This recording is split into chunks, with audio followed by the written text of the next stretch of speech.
جو بھی اعتراض ہوتا ہے نا مولانا پہ جی کہ پی ڈی ایم کی جلسہ جو تھا ابھی سپریم کورٹ کے سامنے جو احتجاجی مظاہرہ ہوا احتجاجی جلسہ ریکارڈ کرایا گیا، اس میں مولانا کے ساتھ جو مریم نواز کھڑی تھی، تو اس کے علاوہ کوئی اگر اور نمائندہ ہو جاتا نمائندگی کرنی تھی، کیونکہ اتنی بڑی شخصیت جو ہے نا ان کی کانوں میں باتیں کر رہے ہیں، عوام کا اعتراض سب یہ درست نہیں سمجھے جاتے۔ میں سمجھ گیا۔ اب سوال عوام کا یہ ہے کہ اس تحریک کے دوران یا پی ڈی ایم کے جلسوں کے دوران مولانا اسٹیج پہ جب کھڑے ہوتے ہیں تو ایک تو یہ ہے کہ دوسری پارٹیوں کی طرف سے بعض دفعہ عورتیں بھی آ جاتی ہیں، مثلا جیسے نواز شریف صاحب کی پارٹی کی طرف سے مریم نواز آتی ہیں۔ تو اب اس کا میں ایک تو یہ عرض کروں گا کہ سیاست شروع سے ایسے رہا ہے، سیاسی کارکن یہ اعتراض نہیں کرتا، اس لیے کہ سیاست جب پاکستان نہیں بنا تھا اس وقت بھی، جب وہ جمعیت علماء ہند تھی اس وقت بھی جناب وہاں جو کھڑے ہم ہوتے تھے، ہمارے بڑے سیاست میں کھڑے ہوتے تھے، تو دوسری پارٹیوں کی طرف سے وہاں خواتین ہوتی تھی، ان کے ساتھ آج بھی وہ تصویریں ملتی ہیں، معاملات ملتے ہیں،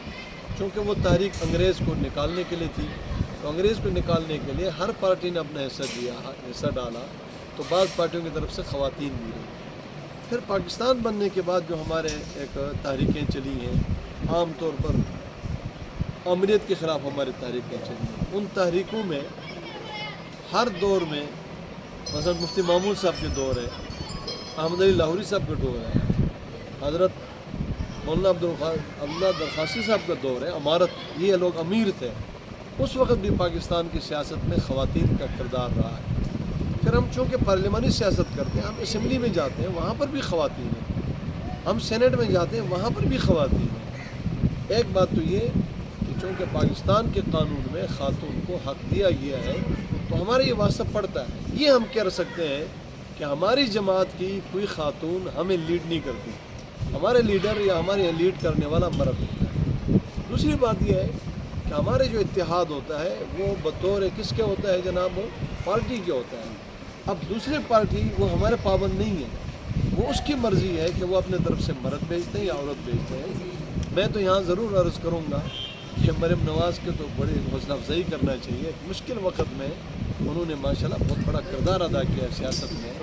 بہرحال ہمارے یہ سیاسی تحریکوں میں اور سیاسی سلسلوں میں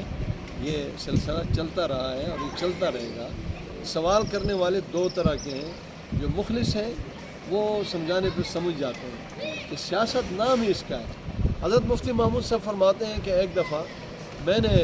اسمبلی میں اپنے ساتھ سوچا کہ مفتی محمود تو قرآن پڑھاتا تھا، حدیث پڑھاتا تھا، فقہ پڑھاتا تھا، چونکہ آپ بڑے محدث عصر تھے اور آپ فقیہ وقت، اب تو آ کر یہ عورتوں کے درمیان بیٹھا ہوا ہے اور یہ تو ایسا لگتا ہے جیسے کہ اللہ ناراض ہے۔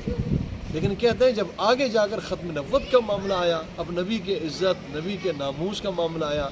اب وہ معاملہ نہ کسی خانقاہ میں حل ہو سکتا تھا، نہ کسی مدرسے میں حل ہو سکتا تھا،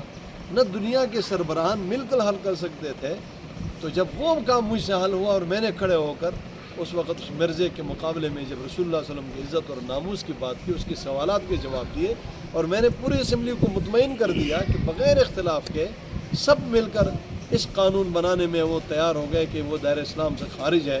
تو پھر میں نے کہا کہ اللہ تعالیٰ نے شاید ان عورتوں کے ساتھ ہمیں کھڑا ہی اس لیے کیا ہے کہ آگے جا کر اللہ تعالیٰ نے اتنا بڑا کام لینا ہوتا ہے۔ اچھا مفتی صاحب